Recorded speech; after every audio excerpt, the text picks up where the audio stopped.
పరిహారి కలిదోషహారియై సర్వభూపాలురకు సిరులను కలిగించు మోహిని కృష్ణులుగా మోహము తొలగించు గరుడ వాహనమెక్కి ధనదాస్యమును చూపు హనుమంత సేవలో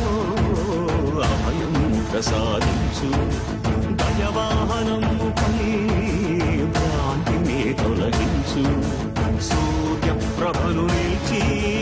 అక్షీణతను పెంచు శ్రీవత్సవక్షుడై ఆ చంద్రప్రభను విహరించు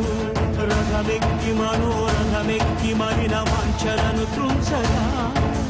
రయమెక్కి హరిహయమెక్కి కరుణ